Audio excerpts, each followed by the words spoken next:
Hey everyone, this is Jane with Barlow Herbal, and happy Sunday, August 3rd of 2025.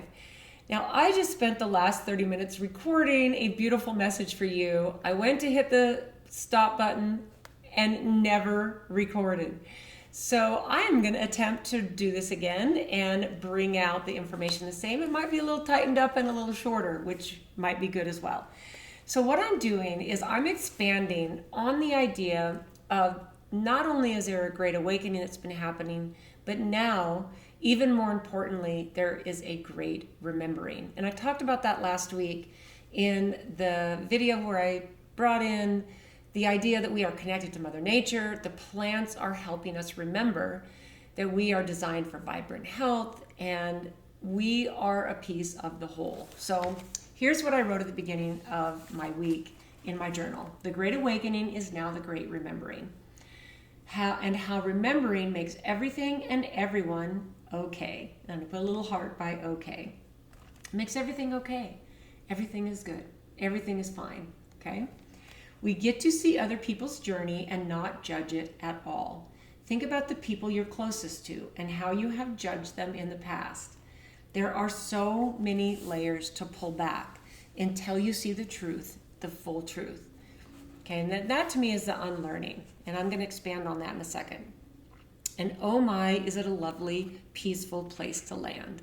When you land in that place, right? And every person's place of remembering and truth and the full truth is different, which is beautiful as well. Okay, because this is all an experience. If you still get bothered at what people say or do, ask yourself this big question, that one simple word, why? Why are you still bothered by what other people are doing?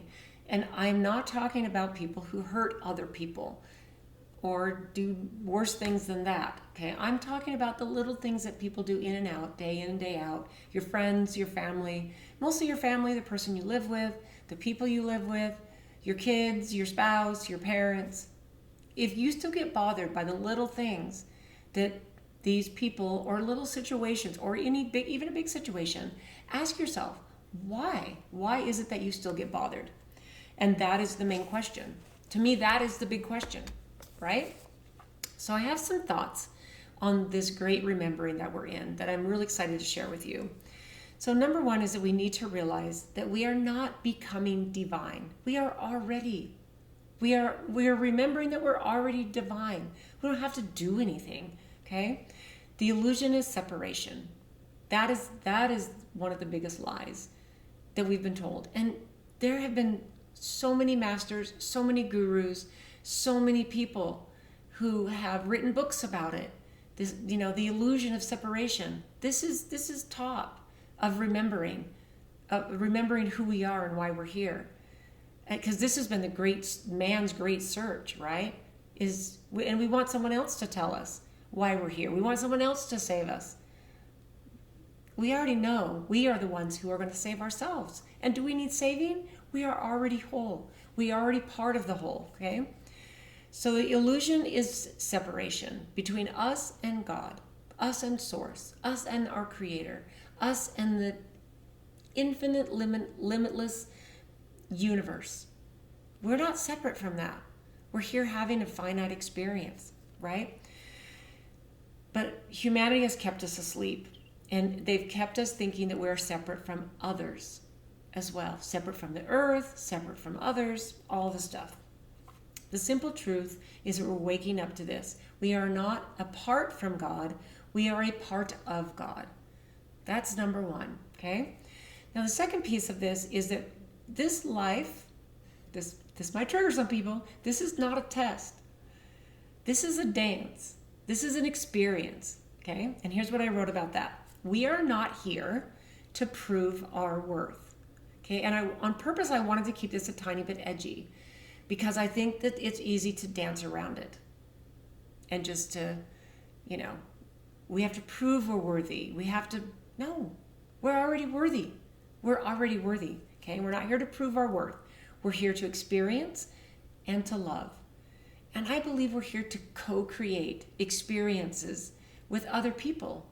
And be there to lift others up and go climb a mountain with somebody and go visit a foreign country with somebody and enjoy an amazing meal with somebody or multiple somebodies, right? That's why we're here. We're here to co-create. And then the suffering that we experience mostly comes when we forget. When we forget all this, that we're here to experience and dance and love and remember who we are, this is where the suffering comes in, okay? I don't think this is all by design. This is all on purpose, okay? The suffering comes when we forget and when we think we must earn to belong, okay? We need to remember we already belong. We don't have to earn anything. You don't even have to earn your place in heaven. Like, that can be triggering. Okay, so then we have, and what I wrote here is longing. I wrote the word longing because I remember even as a child and then as a teenager and then as a young mother in my 20s and all the things I've experienced up to where I am now, there have been moments of deep longing to be better, do better, know more, have someone tell me what's the purpose of this and what's my next thing to do, and like we're longing for someone to tell us we belong. Or so here's what I wrote about that. There seems for me a quiet ache that I've experienced, and I think this is common for most of us, right?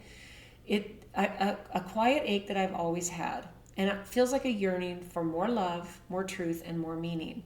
And for me, I've realized that this is not a weakness. This is not being weak. This is because our soul is longing. This is really a beautiful thing. It almost feels in a way kind of holy.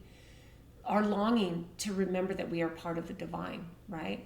And I think that look at this as this longing is good because this is part of the remembering, okay? We're yearning for more love, more truth, and more meaning, and it's not a weakness, okay? It's in a way, it's our soul that's pulling us toward, hey, remember who you are, okay? And then this part, we need to remember that everything we encounter is like a mirror.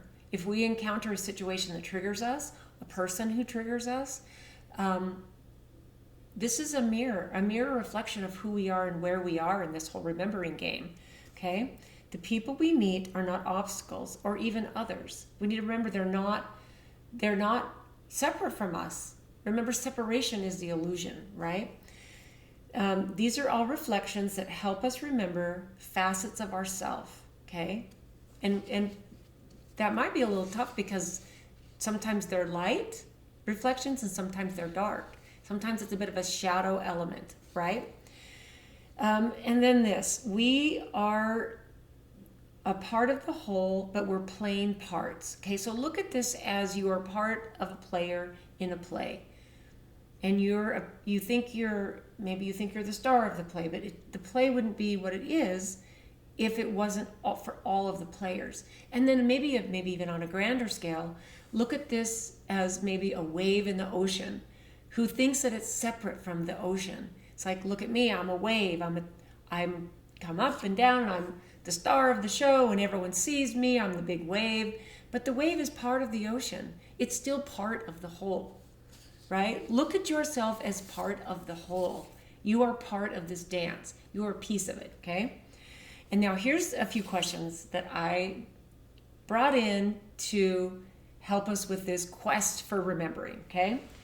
And you can let these guide you. And I would suggest, like usual, write these down in your journal and reflect on them. Pause the video, write them down, okay? What parts of myself have I forgotten in order to survive? This one is so common for modern humans, all of us. And this has been part of my journey big time, okay? And am I ready to remember them now? Are you ready right now? 2025, August 3rd, here we are. And whenever you're listening to this is the perfect time for you to find this message. Are you ready right now? Okay? If I truly knew I was a spark of the divine, how would I treat myself today? And how would I treat others? What stories about separation between me and others and me and God am I ready to release? What stories have you been told? They might be part of the education you had, the culture you grew up in, the religion you grew up in, maybe the religion you embrace now. Is there a piece of that that still conditions you to believe that you are separate from other people who maybe don't believe the same as you do? That is a big question, okay? Where do I feel most connected to the whole? Where do you feel most connected to that whole that you know you're a piece of? Okay? And can I invite more of that into my life? And then this, what does my soul already know that my mind is only now beginning to understand? You know, these truths drop into us and your soul goes, yes, yes, yes, yay, I'm remembering. And your mind goes, no, no, no, not so fast. Look at this, look at that. No, no, no, not so fast. This is where we take a look at this intellect that's been so strongly nurtured, and it beats down that piece of us, our soul, our intuition, that God-centered piece of us that has not maybe been nurtured as much, and that intellect beats us down. So your mind versus your soul, okay? And what would it feel like to stop striving and simply be, knowing that I'm already whole, already loved, and already divine? Okay, what would that look like? And I'm not talking about turning into this lazy person who just lays on the couch and scrolls because, oh, I'm just going to be. No, it changes that quite dramatically. You actually start to not want any of that stuff. You just want to be. You want to be in the service of others. You want to be more quiet in nature. You want to sit with your cup of tea or your cup of coffee and just not have any distractions, except maybe love on your child or love on your spouse and connect. You know, it changes everything when you're just, instead of striving, you're just being. And then this, how can I embody love in this moment? Think about this in every moment. How can I embody love? That is so beautiful. It changes every single situation with every single person that you're in. Even a situation where you might not be with someone, you hear something, you see something, you witness something, it changes it when you look and embody love in the moment. Not as an idea, but as a lived truth. Okay? So then I had this that I wrote. The great remembering isn't about learning something new. Okay, and then this is the crux of how I'm going to finish this off with. This is about unlearning the things that never were. Okay? The great remembering isn't about learning something new. Okay, this is about unlearning what never was. That is the crux of it right there. Okay? And to me, these are the key core pieces of that. We are love, we are light, and when we do this, we are home. We are pure love. And this is where I think that longing comes in. That longing, we all long for that deep remembering, right? Okay, so here's a couple of things that I wrote down that would behoove us all to unlearn, okay? Number one is this: we need to learn that we were never broken. We were not born broken, okay? We were taught to believe we were. And you think about the things that happen to us just because of the way the systems are. Think about a child that's born and think about all the things that are injected, the unnatural things. Think about the things that we consume throughout our lives, not just food-wise, water-wise, the air we breathe, all the things. Okay, we weren't born broken. We were taught to believe we were. Okay, so every system, from school to religion to culture, has profited when we have self-doubt. If we doubt that we can heal, if we doubt that we were born worthy to be vibrantly healthy, once that remembering drops in, the game changes. The game totally changes for you, okay? Unlearning means we refuse to carry any shame that was never ours to begin with.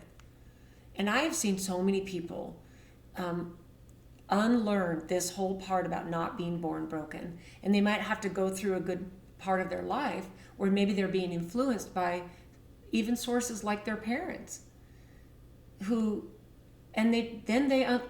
get to unlearn that as an adult. They get to still give their parents grace, of course, this is, to me, is an important piece of remembering that we are all part of the whole, including the people who raised us, people who taught us, people we've interacted with, even us participating in maybe what we taught other people. Because I'll tell you, as a mother who now my boys are in their 40s, if I could go back, and I know this is a common thing to say, I could go back and make some changes in the way I parented, I absolutely would. I think I did the best I could with what I had and the information that I knew.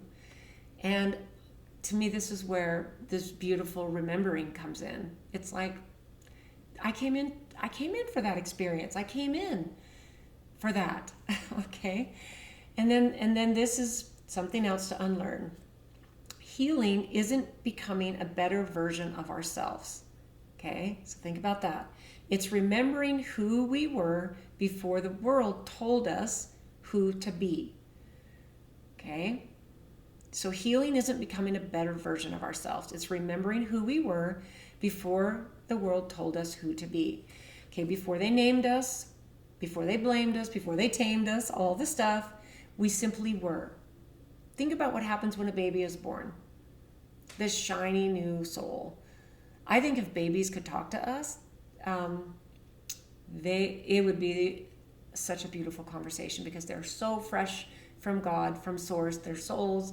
And I think that in a way that's why the babies come in and they can't talk to us. I mean, I've had so many times, I've not just with my own 2 children, but when my grandchildren were babies, and when my sisters and even my siblings, because I'm second oldest, I got to, be there and aware, highly aware, and even helpful, and doing things with my younger siblings, and got to rock them and help feed them and dress them and change them. And my brother, I have a brother who's 15 years younger than me, who's he's just all my siblings are shiny souls. But when I was 15, I would get up in the middle of the night with him sometimes and help my mom, by helping take care of him. And I spent hours looking into his beautiful little face, and some of my other siblings too. And I'm telling you, there is a connection to the divine in these young souls. If you have a baby in your life, hold them and stare into their beautiful souls. I think you will have some rememberings happen just from those beautiful moments. I so love that. Okay, and then we need to remember this. Spirituality isn't all about love and light until it passes through some of the darker things. Okay, so here's what I wrote about that. The real work is facing the parts that you were told to hide. So unlearning with the spirituality thing doesn't mean, unlearning means letting those parts come back to yourself. Okay, I'm having a hard time reading my writing here. So even the things that seem messy and unfun, we have to look at all of the things. We have to look at the shadow part. You always hear the shadow work. We got to do the hard shadow work. Because spirituality is not all about the love and the light. That would be nice. But unfortunately, we're all in a place of unlearning. Okay? And then this, we were conditioned to betray ourselves in exchange for approval. I think this happens almost with every person. There's very rare exceptions. So here's what I wrote about that. We are here to tear up a contract that we think we are supposed to exchange, betraying ourselves for approval. Okay?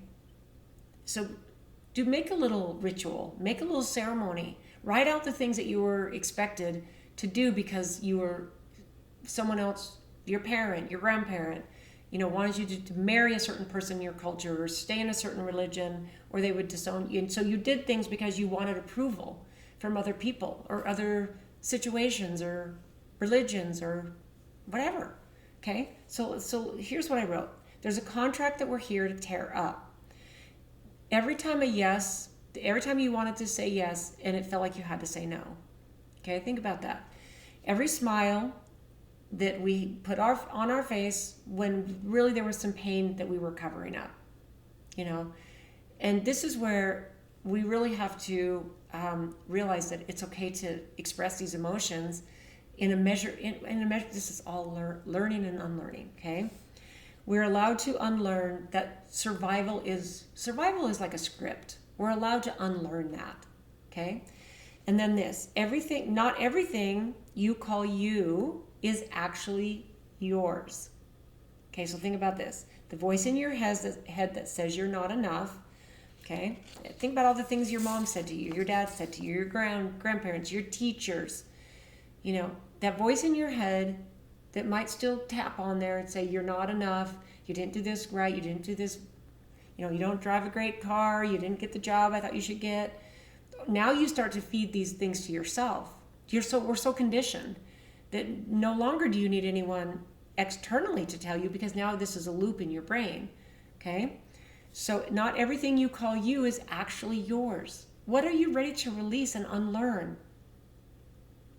Sometimes it can be easy, like shrugging off a cloak. Just shrug it off. It's like, that's not mine anymore.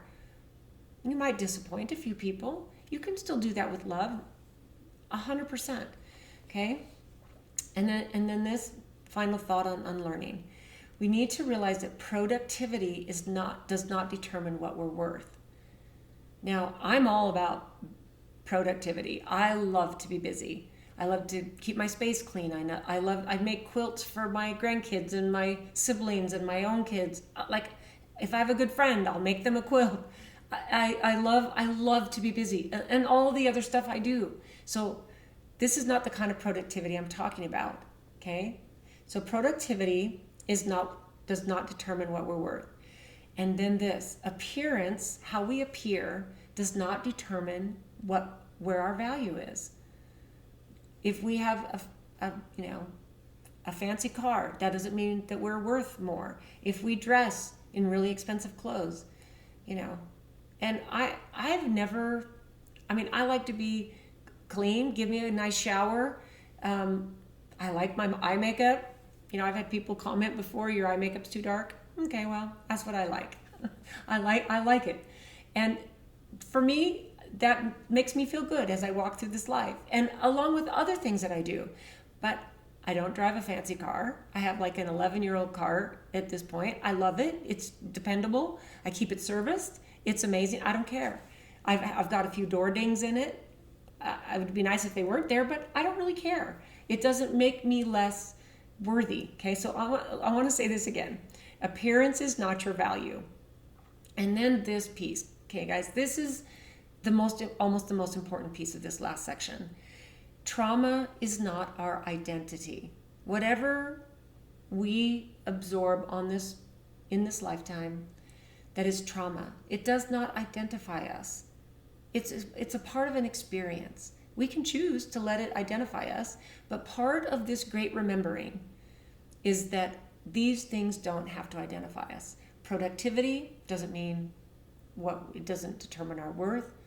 However we appear, our appearance doesn't determine our value, and our trauma does not identify us. We can let it. And for years now, I've talked about the victim mentality. We can stay in victim mentality if we choose. Personally, I would rather remember to the depth of who I am. It's so much better. And I've gone through dark nights of the soul. I've gone through trauma, and we all have different trauma. There's no, there's just not like my trauma was harder than your trauma, and you had harder trauma than me. No, trauma is trauma, and we get to choose how we deal with it. But we can also choose if we make it our identity, okay? So then to end this, I have 5 questions, okay? And this is how I'm going to end it. And these questions are to help you cut through the illusions and help you with the unlearning, okay? What have I been calling me that was actually someone else's pain, someone else's trauma, someone else's drama, someone else's belief systems that has been passed down to me, okay? So what have I been calling me that was actually someone else's? And then this, where did I learn that love has to be earned?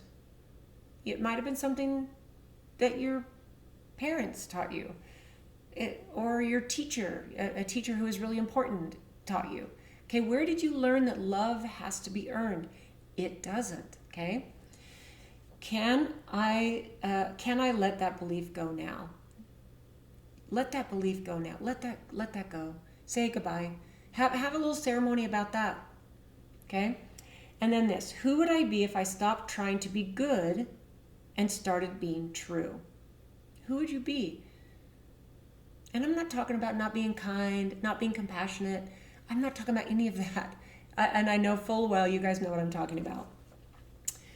What lies have I told myself to keep myself small, safe, and acceptable? You know, we are afraid of doing something bold and doing something that might ruffle someone else's feathers. Ruffle the feathers. You know, what lies have I told myself to keep myself small, safe, and acceptable? Don't get to the end of your life and go, oh my gosh, you know, now's the time. I don't care how old you are, how young you are. Now is a good day. Now is a good day. And then this final question, what if I stopped needing to be understood and started living as if I were already free? You don't need anyone to understand how you live your life. You don't need anyone, even the person you're married to, or the person you live with, or your children, or your whoever. It does not matter. You do not need anyone's approval or to be understood, right? And it's such a great place to land. So then I finished off this little journaling session with this. The great remembering is not something that's just going to hand us all the answers, okay?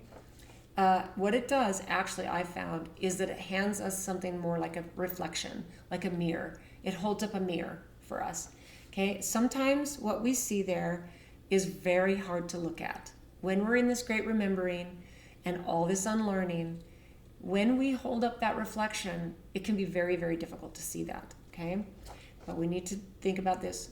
We need to stay. We need to stay in that reflection place, because what I find is this, what seems so hard and so, sometimes truths and unlearning is brutal, and it can be a little terrifying, right? But then what happens, it turns into tenderness. Then you just get tenderness for all the situations, all the people. You give yourself so much grace. You forgive yourself for other things that you thought or and then it just kind of falls away, and you just become. You just get to be. And then you get to dance more and experience more, and it doesn't have to be a literal dance unless that's what you love. But look at life as a dance, okay? And then I wrote this to end. Stay in this place until you remember. Because underneath what I believe is all of this programming is the knowledge and the remembering that we are infinite. We are infinite beings of pure love and pure light. And we are in the great remembering. And, you know, I keep hearing from so many people that this is a pivotal decade. And I believe that. We're in the middle of it. You know, we're in the thick of it. We're in the thick of this decade, middle of 2025. And actually now we're moving already in the second half of it. And let all this stuff land with you, because life and this experience not only gets easier, but you get to add to the collective awakening. Because then as the awakening happens for others that maybe are kind of coming along in their own awakening, then you get to show them what the remembering looks like and all of the unlearning, right? So I hope you have an absolutely beautiful first week in August.